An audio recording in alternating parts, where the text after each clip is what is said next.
Hello, welcome back to my channel. ಈ ಬೇಸಿಗೆಯ ಬಿಸಿಲಿಗೆ ದೊಡ್ಡವ್ರು ನಮಗೆ ಫ್ಯಾನ್ ಕೆಳಗೆ ಕುಂತ್ರೆ ಶೆಕೆ ಆಗ್ತಿರುತ್ತೆ, ಬೆವರು ಬರ್ತಿರುತ್ತೆ, ಎಷ್ಟೊಂದು ಸಂಕಟ, ಬರೀ ಇನ್ನೇನಾದರೂ ನೀರು ಕುಡಿಬೇಕು, ತಂಪಾದ ಏನಾದರೂ ಪಾನೀಯ ಕುಡಿಬೇಕು ಅಂತ ಅನಿಸ್ತಿರುತ್ತೆ. ದೊಡ್ಡವ್ರು ನಮಗೆ ಇಷ್ಟೊಂದು ಸಂಕಟ ಆಗ್ತಿರ್ಬೇಕಾದ್ರೆ ನಿಮ್ಮ ಮಗು ಆ ಎಳೆ ಕಂದಮ್ಮ ಇವಾಗ ತಾನೇ ಭೂಮಿಗೆ ಬಂದಿರುತ್ತೆ, ಅದಕ್ಕಿನ್ನೆಷ್ಟು ಸಂಕಟ ಆಗ್ತಿರ್ಬೇಕಲ್ಲ. ಸೊ ಹಾಗಾಗಿ ಇವತ್ತಿನ ಈ ವಿಡಿಯೋದಲ್ಲಿ ಈ ಬೇಸಿಗೆಯಲ್ಲಿ ನಿಮ್ಮ ಮಗುವಿನ ಆರೈಕೆ ಹೇಗೆ ಮಾಡಬೇಕು, ಯಾವೆಲ್ಲ ಮುನ್ನೆಚ್ಚರಿಕೆಗಳು ನಿಮ್ಗೆ ಗೊತ್ತಿರಬೇಕು ಅನ್ನೋದ್ರ ಮೇಲೆ ಕೆಲವೊಂದಿಷ್ಟು ಮುಖ್ಯ ಅಂಶಗಳನ್ನು ಡಿಸ್ಕಸ್ ಮಾಡೋಣ. Firstly dehydration. ಈ ಬೇಸಿಗೆಯ ಬಿಸಿಲಿಗೆ ಅತಿ ಹೆಚ್ಚಾದ ಟೆಂಪ್ರೇಚರ್ನಿಂದ ನಿಮ್ಮ ಮಗುವಿಗೆ ಅತಿ ಬೇಗ ಈ ಡಿಹೈಡ್ರೇಷನ್ ಆಗೋ ಚಾನ್ಸಸ್ ಇರುತ್ತೆ. ಈ ಡಿಹೈಡ್ರೇಷನ್ ಹೇಗೆ ಗೊತ್ತು ಮಾಡ್ಕೋಬೇಕು ಅನ್ನೋದ್ರ ಮೇಲೆ ಆದರೆ ನಿಮ್ಮ ಮಗುವಿನ ತುಟಿ ಒಣಗಿರೋಕ್ಕೆ ಸ್ಟಾರ್ಟ್ ಮಾಡುತ್ತೆ. ಈ ಸುಸು ಕೌಂಟಲ್ಲಿ ಕೂಡ ತುಂಬ ಕಡಿಮೆ ಆಗಿರುತ್ತೆ. ಅಂದರೆ ಒಂದು ಆರೋಗ್ಯವಂತ ಮಗು ಪ್ರತಿ 2.5 ಇಲ್ಲ 3 ಗಂಟೆಗೊಮ್ಮೆ ಆದರೂ ಕಂಪಲ್ಸರಿ ಸುಸು ಮಾಡಲೇಬೇಕಾಗುತ್ತೆ. ಈ ಸುಸು ಕೌಂಟ್ ಕಡಿಮೆ ಆಗುತ್ತೆ ಮತ್ತು ಈ ಸುಸುನು ತುಂಬ ಕಾನ್ಸಂಟ್ರೇಟೆಡ್ ಎಲ್ಲೋ ಆಗಿರುತ್ತೆ.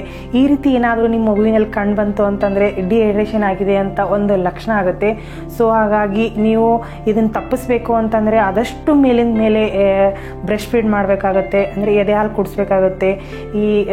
ಈ ನಿಮ್ಮ ಮಗು ಒಳಗಡೆ ಇದ್ದರೂ ಕೂಡ ಆ ಟೆಂಪ್ರೇಚರ್ ನಿಮ್ಮ ಮಗುವಿನ ಮೇಲೆ ಅತಿ ಬೇಗ ಪರಿಣಾಮ ಬೀರಕ್ಕೆ ಸ್ಟಾರ್ಟ್ ಆಗುತ್ತೆ. ಸೊ ಹಾಗಾಗಿ ಈ ಡಿಹೈಡ್ರೇಷನ್ ಆಗೋ ಚಾನ್ಸಸ್ ಇರುತ್ತೆ.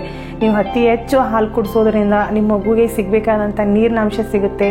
ನಿಮ್ಮ ಮಗು ಏನಾದರೂ 6 ತಿಂಗಳು ಮೇಲ್ಪಟ್ಟಿತ್ತು ಅಂತಂದರೆ ಆವಾಗ ಮೇಲಿನ ಮೇಲೆ ನೀರು ಕೊಡೋಕ್ಕೆ ಸ್ಟಾರ್ಟ್ ಮಾಡಿ, ಬ್ರೆಸ್ಟ್ ಫೀಡ್ ಕೂಡ ಮಾಡಿ. ನಿಮ್ಮ ಮಗು 6 ತಿಂಗಳು ಒಳಗಡೆ ಇತ್ತು ಅಂತಂದರೆ ಪ್ಲೀಸ್ ನೀರು ಅದೆಲ್ಲ ಕೊಡೋಕ್ಕೆ ಹೋಗಬೇಡಿ. ಆದಷ್ಟು ಮೇಲಿನ ಮೇಲೆ ಎದೆ ಹಾಲೇ ಕುಡಿಸಿ. ಮನೇಲೆಲ್ಲ ಹೇಳ್ತಿರ್ತಾರೆ ತುಂಬ ಬಿಸಿಲಿದೆ, ನೀರು ಬಾಯಿಗೆ ಹಚ್ಚು ಅಂದ್ಕೊಂಡು ಪ್ಲೀಸ್ ಹೊಟ್ಟೆ ನೀರು ಕೊಡೋಕ್ಕೆ ಹೋಗಬೇಡಿ. 6 ತಿಂಗಳು ಒಳಗಡೆ ಮಗುವಿಗೆ ತಾಯಿ ಎದೆ ಹಾಲು ಮಾತ್ರ ಕೊಡಬೇಕು. ಯಾಕೆ ಕೊಡಬಾರ್ದು, ಅದರಿಂದ ಏನು ಪರಿಣಾಮ ಬೀರುತ್ತೆ ಅಂತ ಅನ್ನೋದ್ರ ಮೇಲೆ ಆಯಿತು. 6 ತಿಂಗಳು ಮೇಲ್ಪಟ್ಟ ಮಗುಗೆ ಎಷ್ಟು ನೀರು ಕೊಡಬೇಕು ಅನ್ನೋದ್ರ ಮೇಲೆ ನನ್ನ ಚಾನಲಲ್ಲಿ ಒಂದು ಡೀಟೇಲ್ ವಿಡಿಯೋ ಇದೆ, ಒಂದ್ಸರಿ ಚೆಕ್ ಮಾಡಿಕೊಂಡ್ರೆ ನಿಮ್ಗೆ ಹೆಲ್ಪ್ ಆಗುತ್ತೆ. ಸೊ ಹಾಗಾಗಿ ಈ ಡಿಹೈಡ್ರೇಷನ್ ತಪ್ಪಿಸ್ಬೇಕು ಅಂತಂದರೆ ನಿಮ್ಮ ಮಗುಗೆ ಆದಷ್ಟು ಮೇಲಿನ ಮೇಲೆ ಬ್ರೆಸ್ಟ್ ಫೀಡ್ ಮಾಡಿದರೆ ತುಂಬ ಒಳ್ಳೆಯದು. ನೆಕ್ಸ್ಟ್ ಈ ಬಾತಿಂಗ್. ಈ ಸ್ನಾನ ಮಾಡಿಸುವಾಗೂ ಮನೇಲೆಲ್ಲ ಒಂದು ಪದ್ಧತಿ ಇದೆ, ಅಂದರೆ ತುಂಬ ಬಿಸಿ ನೀರು ಮಾಡಿಸೋದ್ರಿಂದ ಮಗು ಚೆನ್ನಾಗಿ ನಿದ್ದೆ ಮಾಡುತ್ತೆ, ಅದ್ರ ಸುಸ್ತೆಲ್ಲ ಕಡಿಮೆ ಆಗುತ್ತೆ ಅಂದ್ಕೊಂಡು ಅದಕ್ಕೆ ತುಂಬ ಬಿಸಿ ಎಲ್ಲ ನೀರಲ್ಲೇ ಸ್ನಾನ ಮಾಡ್ಸೋಕೆ ಹೋಗ್ಬೇಡಿ. ಅದರಲ್ಲೂ ಈ ಬೇಸಿಗೆಯಲ್ಲಿ ತುಂಬ ಬಿಸಿ ನೀರಲ್ಲೇ ಸ್ನಾನ ಮಾಡಿಸೋದ್ರಿಂದ ಮಗು ತುಂಬ ಇನ್ನೂ ಜಾಸ್ತಿ ಸ್ವೆಟ್ ಅದೆಲ್ಲ ಆಗುತ್ತೆ, ಸ್ಕಿನ್ ಎಲ್ಲ ಬೇಗ ಡ್ರೈ ಆಗುತ್ತೆ. ಕೆಲವೊಬ್ರು ನಾನು ಕೇಳ್ತಾಯಿದ್ರು, ಮಗು ತುಂಬ ಸ್ಟಾರ್ಟಿಂಗ್ ಬೆಳ್ಳಗಿತ್ತು, ಇವಾಗ ನೋಡಿದ್ರೆ ಕಪ್ಪಾಗ್ತಾ ಬಂದಿದೆ ಅಂದ್ಕೊಂಡು. ಇದು ಒಂದು ಕೂಡ ಮುಖ್ಯ ಕಾರಣ ಆಗಿರುತ್ತೆ. ತುಂಬ ಬಿಸಿ ನೀರಲ್ಲೇ ಸ್ನಾನ ಮಾಡಿಸೋದ್ರಿಂದ ಮಗುವಿನ ಚರ್ಮ ಡ್ರೈ ಅದೆಲ್ಲ ಆಗಿ ಸೆಲ್ಸ್ ಏನಿರುತ್ತಲ್ಲ ಮೇಲಿನ ಸೆಲ್ಸ್ ಎಲ್ಲ ಡೆಡ್ ಆಗಕ್ಕೆ ಸ್ಟಾರ್ಟ್ ಆಗುತ್ತೆ. ಸೊ ಆದ್ದರಿಂದ ತುಂಬ ಬಿಸಿ ನೀರಲ್ಲಿ ಸ್ನಾನ ಮಾಡ್ಸೋಕೆ ಹೋಗ್ಬೇಡಿ. ಸ್ವಲ್ಪ ಉಗುರು ಬೆಚ್ಚಗಾಗಿತ್ತು ಅಂತಂದರೆ ಅಷ್ಟು ಸಾಕು. ಈವನ್ ಕೆಲವೊಬ್ಬರಿಗೆ ಮಸಾಜ್ ಮಾಡಬೇಕಾ ಅಂತ ಅನ್ನೋದ್ರ ಮೇಲೆ ಕೂಡ ಡೌಟ್ ಇರುತ್ತೆ. ಅಫ್ಕೋರ್ಸ್ ನೀವು ಮಸಾಜ್ ಮಾಡ್ಬೋದು, ಆದರೆ ಮಸಾಜ್ ಮಾಡಿದ ಮೇಲೆ ಒಂದು 10-15 ನಿಮಿಷಗಳ ನಂತರನೇ ಸ್ನಾನ ಮಾಡಿಸ್ಬಿಡಿ. ಯಾಕಂದರೆ ಈ ಬಾಡಿ ಮೇಲೆ ತುಂಬ ಜಾಸ್ತಿ ಹೊತ್ತು ಆಯಿಲ್ ಇರೋದರಿಂದ ಮಗುವಿಗೆ ಜಾಸ್ತಿ ಇರಿಟೇಷನ್ ಆಗೋದಾಯಿತು, ತುಂಬ ಹೀಟ್ ಆಗೋದು, ಇದರಿಂದ ಶೆಕೆಗುಳ್ಳೆದೆಲ್ಲ ಆಗೋ ಚಾನ್ಸಸ್ ಇರುತ್ತೆ. ಸೊ ಹಾಗಾಗಿ ಮಸಾಜ್ ಮಾಡಿದ ತಕ್ಷಣವೇ ಸ್ನಾನ ಮಾಡಿಸಿದರೆ ತುಂಬ ಒಳ್ಳೆಯದು. ನೆಕ್ಸ್ಟ್ ಸ್ಕಿನ್ ಕೇರಲ್ಲಿ ಕೂಡ ತುಂಬ ಎಚ್ಚರದಿಂದ ಇರಬೇಕಾಗುತ್ತೆ.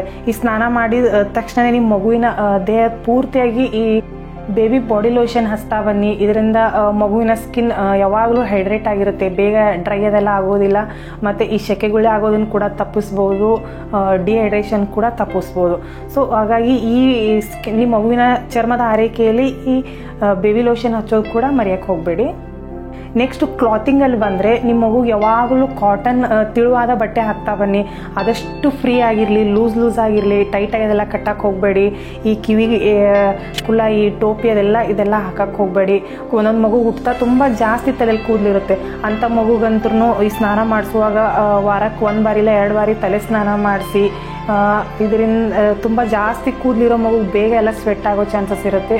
ಸೊ ಹಾಗಾಗಿ ಈ ಟೋಪಿ ಅದೆಲ್ಲ ಕಟ್ಟಕ್ಕೆ ಹೋಗಬೇಡಿ.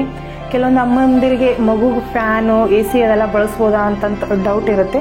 ಸೊ ಅಫ್ಕೋರ್ಸ್ ನೀವು ಬಳಸ್ಬೋದು, ಆದರೆ ಫ್ಯಾನ್ ಅದೆಲ್ಲ ಮಗುವಿನ ಮುಖಕ್ಕೆ ಡೈರೆಕ್ಟ್ ಬರುವಾಗ ಇಡಕ್ಕೆ ಹೋಗಬೇಡಿ. AC ಕೂಡ ತುಂಬ ಜಾಸ್ತಿ ಕೋಲ್ಡಲ್ಲಿ ಇಡಕ್ಕೆ ಹೋಗಬೇಡಿ. ಒಂದು 25-27 ಅಷ್ಟು ಇಟ್ಟರೆ ಸಾಕು. ನೀವೇನಾದರೂ ಟೇಬಲ್ ಫ್ಯಾನ್ ಯೂಸ್ ಮಾಡ್ತಿದ್ರಿ ಅಂತಂದರೆ ಒಂದು ಒಳ್ಳೆ ಟಿಪ್ ಅಂತಂದರೆ ಫ್ಯಾನ್ ಮುಂದ್ಗಡೆ ಒಂದು ಹಸಿ ಬಟ್ಟೆನ ಕಟ್ಟಿದರೆ ಒಂದು ನ್ಯಾಚುರಲ್ ಆದಂಥ ಕೂಲರ್ ಎಫೆಕ್ಟೇ ಸಿಗುತ್ತೆ. ಈ ಟಿಪ್ ನೀವು ಬಳಸ್ಕೋಬೋದು, ಇಡೀ ರೂಮನ್ನೇ ತಂಪಾಗಿರೋಕ್ಕೆ ಸಹಾಯ ಮಾಡುತ್ತೆ. ನಿಮ್ಮ ಮಗುನ ಆದಷ್ಟು ಬೆಳಗ್ಗೆ ಮತ್ತು ಸಾಯಂಕಾಲ ವಾಕಿಂಗ್ ಕರ್ಕೊಂಡು ಹೋಗ್ತಿದ್ದೀರ ಅಂತಂದರೆ ತುಂಬ ಜಾಸ್ತಿ ಬಿಸಿಲಿರೋ ಟೈಮಲ್ಲಿ ಕರ್ಕೊಂಡು ಹೋಗೋಕ್ಕೆ ಹೋಗಬೇಡಿ.